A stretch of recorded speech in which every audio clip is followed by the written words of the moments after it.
Hi guys, welcome back. I am Vivek Singhal from tradingwithvivek.com। और आज हम डिस्कस करने वाले हैं एक स्मॉल कैप फार्मा कंपनी के बारे में जिसकी पास्ट परफॉर्मेंस बहुत ज़्यादा बेहतरीन रही है और जिसके जो फाइनेंशियल्स हैं और जो बिजनेस मॉडल हैं वो बिल्कुल हमारे सारे पैरामीटर्स पर खरे उतरते हैं। तो आज हम इसको डिस्कस करने वाले हैं, लेकिन आगे बढ़ने से पहले मैं एक चीज़ जरूर कहना चाहूँगा कि जो मेरा डिस्क्लेमर है कि यहाँ पर मेरा पर्पस आपको सिर्फ ये चीज़ों को सिखाना है कि कैसे किसी कंपनी के बिजनेस मॉडल को समझा जाता है, किस तरीके से उसके फाइनेंशियल्स को एनालाइज किया जाता है और किस तरीके से उसके टेक्निकल्स को एनालाइज किया जाता है किसी भी स्टॉक में एंट्री करने से पहले या कहां पर हमें एग्जिट करना चाहिए। तो business analysis, fundamental analysis and then technical analysis, जब हम तीनों एनालिसिस को करके किसी पर्टिकुलर स्टॉक में एंट्री करते हैं तो उसके रिजल्ट्स हमारे फेवर में होने के जो चांसेस हैं वो बहुत ज्यादा बढ़ जाते हैं, क्योंकि हम किसी भी कंपनी को सारे ही पैरामीटर्स पर अपने चेक कर लेते हैं, उसके बाद ही उसमें एंट्री करते हैं। तो अगर कैप्लिन पॉइंट लेबोरेटरीज लिमिटेड की अगर बात करें तो ये लेबोरेटरी कंपनी बेसिकली वही सारे प्रोडक्ट्स बनाती है जो बाकी सारी फार्मा कंपनीज भी बनाती हैं। तो इसके जो प्रोडक्ट्स हैं उसमें जो नॉर्मल बेसिकली कंज्यूमेबल गुड्स होते हैं वो भी बनाते हैं और जो इसके अपने हैं वो भी बनाती हैं। और अगर हम इसको थोड़ा सा इनकी वेबसाइट के अकॉर्डिंग चेक करें तो Caplin Point Laboratories is one of the fastest growing mid cap pharma companies in India. Company holds over 2800 product licences. तो 2800 प्रोडक्ट लाइसेंसेस अपने आप में एक बहुत बड़ा नंबर है, जो कि एक डोमिनेंट प्लेयर है लैटिन अमेरिका में। And top line of the company in 2010 has become the bottom line in 2016। तो कंपनी की ग्रोथ हमेशा से रही है, इस चीज को हम इसके फाइनेंशियल्स में जाकर चेक भी कर लेंगे। Company debt free business model को रखती है हमेशा से ही, वो भी हम इसके एक बार फाइनेंशियल से चेक कर लेते हैं। And company is entering into regulated market of US, European union, Brazil, Mexico, Australia with a state of art manufacturing facilities for injectable already approved by European Union, GMA, ANVISA and US FDA. तो ये सारी चीजें जो normal course में सारी ही इसमें hospitals में और बाकी मेडिकल साइंस में यूज होती हैं, तो ये वो सारे प्रोडक्ट्स बनाते हैं।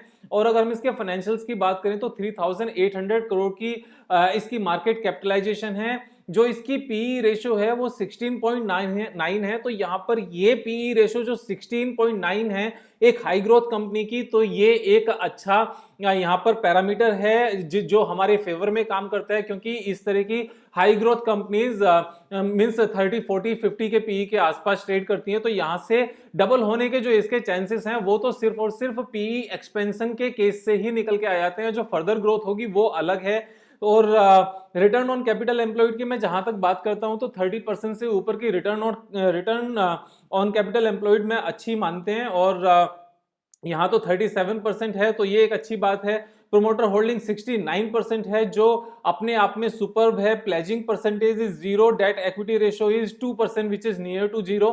तो ये जो इसके रेशोज हैं वो फाइनेंशियल रेशोज बहुत अच्छे हैं। और अगर हम इसमें फिर नीचे आ जाएं और नीचे आके इसके क्वार्टरली रिजल्ट्स की बात करें तो करंट क्वार्टर में जो इसके रिजल्ट्स हैं वो 268 करोड़ का नेट रेवेन्यू है, जो सेल्स है, और जो पिछले 10-12 क्वार्टर्स में हाईएस्ट है। तो पिछले 10-12 क्वार्टर्स की अगर इसकी ग्रोथ भी देखें ना तो 142 करोड़, 143, 146, 156, 159, 187, 193, 227, 228।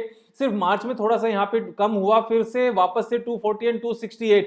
यानी कि जो एक कंसिस्टेंसी है क्वार्टर ऑन क्वार्टर, ये अमेजिंग है। ये इस तरह की कंसिस्टेंसी बहुत रेयरली देखने को मिलती है। सेम हमारी कंसिस्टेंसी यहाँ पर नेट प्रॉफिट में है, जो 38 करोड़ से इंक्रीज होते होते 57 करोड़ तक हो गई है, ये भी हाईएस्ट है। तो ये जब highest ever net profit and revenue company post करने लगती है क्वार्टरली रिजल्ट्स में, तो उस केस में मैं हमेशा से कहता हूं अगर उसकी पास्ट परफॉर्मेंस भी अच्छी है, उसकी फ्यूचर ग्रोथ अच्छी है, तो उसका शेयर प्राइस का भी लाइफ टाइम हाई पर जाना ऑलमोस्ट तय होता है जब वो नीचे से एक यू टर्न लेकर चलना शुरू हो, खासतौर से तब। और अगर सेल्स की बात करें तो पिछले 10 साल में सेल्स इसकी 10 टाइम्स हो गई है, 10 टाइम्स से भी ज्यादा हो गई है। 81 करोड़ की सेल्स थी जो 952 करोड़ हो गई है, और नेट प्रॉफिट जो 6 करोड़ था वो बढ़कर 219 करोड़ हो गया है। इतनी amazing growth rarely, very very rare देखने को मिलती है कि 6 करोड़ 8, then 14, 26, 41, 46, 96, 145, 177, 215 and 219। इतनी अच्छी सेल्स ग्रोथ बहुत कम देखने को मिलती है। और जब इतनी अच्छी ग्रोथ रखने वाली कंपनी की मार्केट कैपिटलाइजेशन अभी भी सिर्फ 3800 करोड़ हो और उसका जो डेट इक्विटी रेशियो है वो जीरो हो, जीरो डेट कंपनी हो, तो यहां से इसको 10 टाइम्स होने में बहुत ज्यादा टाइम नहीं लगता है। इस तरह की कंपनी में, इस तरह की कंपनीज ही मल्टीबैगर कंपनीज होती है। मैं पहले भी इस बात को कई बार कह चुका हूं कि मल्टीबैगर ढूंढने के लिए आपको किसी बेकार कंपनी की जरूरत नहीं होती कि बेकार company suddenly will start working very good in case of कि यहां पर एक टर्न अराउंड आ जाएगा या बिजनेस ट्रांसफॉर्मेशन हो जाएगा। ऐसा कुछ नहीं होता। एक अच्छी कंपनी जिसमें बहुत ज्यादा पोटेंशियल हो, अभी कंसोलिडेशन के बाद दोबारा से चलना शुरू करे, लाइफ टाइम हाई से नीचे ट्रेड करती हो, highest ever net profit and revenue post करती हो, उसके जो फाइनेंशियल हैं, जो रेशोज हैं वो सुपर्ब हो और अभी मार्केट कैप उसकी कम हो, तो इस तरह की कंपनीज 10 गुना भी हो जाती हैं और फर्दर 10 गुना भी हो जाती हैं। तो आप इस चीज को समझो कि अगर ये यहां से 10 गुना होती है तो 38,000 करोड़ की कंपनी हो जाती है, जो कि फार्मा में होना एक आम बात है। फार्मा में 38,000 करोड़ की कंपनी होना आगे चल के 5, 7, 10 साल में कोई बड़ी बात नहीं है। तो अगर कोई भी कंपनी 10 साल में 10 गुना हो जाती है तो मल्टीबैगर तो है ही, और उसके बाद में 38,000 करोड़ से उसके अगले 10 साल में यानी कि अब से 20 साल में अगर वो फर्दर 10 गुना हो जाती है तो 3,80,000 करोड़ की हो जाती है, 3,80,000 करोड़ की हो जाती है। तो मोटा मोटा यहां से 100 टाइम्स हो जाती है। तो जब मैं इस तरह की बात करता हूं कि 10 टाइम्स और उसका 10 टाइम्स, तो इसे 20 गुना नहीं होता। 1 रुपए की चीज अगर 10 रुपए की हो जाती है और 10 रुपए की चीज फर्दर 10 गुना होती है तो वो 100 गुना होती है, वो 20 गुना नहीं होती। सेम चीज यहां पर है। तो अगर ये नेक्स्ट 10 इयर्स में 10 टाइम्स होती है और उसके नेक्स्ट 10 इयर्स में फर्दर 10 टाइम्स होती है, तो इस तरह की चीजें 100 टाइम्स होती हैं। तो जो मल्टी बैगर की मैं बात करता हूं ना, वो इस तरह की कंपनीज की बात करता हूं जो सुपर्ब करती आई है और जिसमें आगे भी सुपर्ब करने का दम है, और जो स्कोप है ना, जो इस फील्ड में स्कोप है वो भी सुपर्ब है। कोई इसमें सैचुरेशन नहीं है। बहुत मेडिकल साइंस ने बहुत तरक्की करनी है, बहुत ज्यादा स्कोप है। तो ये मेरे हिसाब से 100 टाइम्स होने वाली कंपनी है। ये वही कंपनी है कि आज आप लेकर रखो और इसको अगले मतलब अपने बच्चों के लिए, नेक्स्ट जनरेशन के लिए इसको छोड़ दो, तो ये नेक्स्ट जनरेशन के लिए काम करने वाली कंपनी है। देखो अब बात ये आती है कि इस बात की क्या गारंटी है कि अगले 20 सालों तक ये कंपनी इसी कंसिस्टेंसी के साथ ग्रो करती रहेगी। तो देखो फ्यूचर का ऐसे तो गारंटी कोई भी नहीं दे सकता, किसी भी स्टॉक का नहीं पता होता। लेकिन जैसे विप्रो ने भी ग्रो किया, कभी लुपिन ने भी ग्रो किया था, सन फार्मा ने भी ग्रो किया था, औरोबिंदो फार्मा ने भी ग्रो किया था। तो जैसे पास्ट में इस तरह की कंपनीज ने बहुत अच्छे रिटर्न्स बनाकर दिए हैं, तो गारंटी तो उस टाइम भी नहीं थी। लेकिन यहां पर नियत का पता चलता है कि कंपनी किस तरह से काम करती है। आप ये चीज देखो ना, अगर हम बैलेंस शीट में जाकर देखते हैं तो जो ओनर्स का यानी कि शेयर होल्डर्स का पैसा जो सिर्फ 14 करोड़ था, रिजर्व जिसको हम कहते हैं, 14 करोड़ से 18, 28, 47, 78, 113, 210, 349, 514, 716 एंड 1041, यानी कि ये जो अपना पैसा जो ओनर्स का है वो आप ये देखो ना कितने गुना हो गया। ये लगभग 60-70 टाइम्स हो गया है, 60-70 टाइम्स। और ये कितने साल में हुआ है? ये सिर्फ 10 साल में हुआ है। तो 60-70 टाइम्स अगर ये 10 साल में कर सकते हैं ना, उसके बाद भी इन पे बोरोइंग नहीं है, तो ये अपने आप में एक काबिल तारीफ बात होती है। ये सबके बस की बात नहीं होती। और जो फिक्स्ड एसेट्स भी है वो भी 25 करोड़ से बढ़ाते बढ़ाते 250 करोड़ तक ले गए, 263 करोड़ तक। 10 गुना तो इन्होंने अपनी कैपेसिटी को कर लिया है। और जो नेट प्रॉफिटेबिलिटी है आप वो देखो ना कितने गुना इन्होंने कर लिया है। नेट प्रॉफिटेबिलिटी की बात करें तो 6 करोड़ से स्टार्ट करके पिछले 10 सालों में इन्होंने 219 करोड़ तक ले गए हैं। 30 टाइम्स इन्होंने अपनी नेट प्रॉफिटेबिलिटी को किया है। तो ये अमेजिंग बात होती है। 30 भी नहीं, 35 टाइम्स की बात हो गई है। तो 35, 36 टाइम 10 साल में। आगे भी इसका इसी तरह का स्कोप मुझे तो नजर आता है, कोई दिक्कत नजर नहीं आती। और जितना भी प्रॉफिट आता है वो सारा का सारा यहाँ पर आ भी रहा है कैश फ्लो में। और ये एक अपने आप में अमेजिंग बात होती है। यहाँ पर थोड़ा सा मुझे यहाँ पर कम होता हुआ नजर आ रहा है पिछले 2 सालों में। जो यहाँ पर ये कैश फ्लो है, कैश फ्लो यहाँ पर उतना ज्यादा सुपर्ब नहीं आया है। उसके लिए अगर इनके रिजर्व और यहाँ पर अदर लाइबिलिटीज की बात करें तो यहाँ पर ये इंक्रीज हुई है, लेकिन यहाँ पर ये फिगर इंप्रूव हुई है। और अदर एसेट्स में ये हमारी चीजें यहाँ पर इसको थोड़ा सा ड्रिल डाउन करने की जरूरत है। तो ड्रिल डाउन करके अगर देखें तो ट्रेड रिसीवेबल यहाँ पर इतनी बड़ी प्रॉब्लम नहीं है। ट्रेड रिसीवेबल की यहाँ पर कैश इक्विवेलेंट देखो, इनके पास 423 करोड़ है। तो 423 करोड़ तो इनके पास कैश ही रखा है आज की डेट में। तो 423 करोड़ से जब ये फर्दर एक्सपेंशन करेंगे अपने फिक्स्ड एसेट्स को, तो आप समझ के देखो कि कितना अच्छा जनरेट हो रहा है इनके पास कैश, लगातार कैश जनरेशन है। और अगर हम इसमें शेयर होल्डिंग पैटर्न की बात करें तो शेयर होल्डिंग पैटर्न में कंसिस्टेंसी है, जितना प्रोमोटर्स के पास था उतना ही है। डीआईआई के पास पहले भी नहीं था, अभी भी नहीं है। एफआईआई के पास लगभग थोड़ा सा कम हुआ है पिछले कुछ टाइम में, और पब्लिक के पास थोड़ा सा ज्यादा हुआ है कुछ टाइम में। लेकिन पब्लिक के पास अगर ज्यादा हुआ है तो, लेकिन पब्लिक के पास यहाँ पर थोड़ी सी कंसिस्टेंसी है भी कि जिनके पास यहाँ पर ये फिगर थी 1.28%, उनकी बढ़कर 2.87 हो गई है। एलईपीएफ यहाँ से निकल गया है, लेकिन सुरेश कुमार अग्रवाल जी ने यहाँ पर परचेज कर लिया है। तो ये एक यहाँ पर देखो, इसमें जो सबसे अच्छी बात है, प्रोमोटर्स के पास जो लगातार अपनी शेयर होल्डिंग मेंटेन है ना, this is very very important.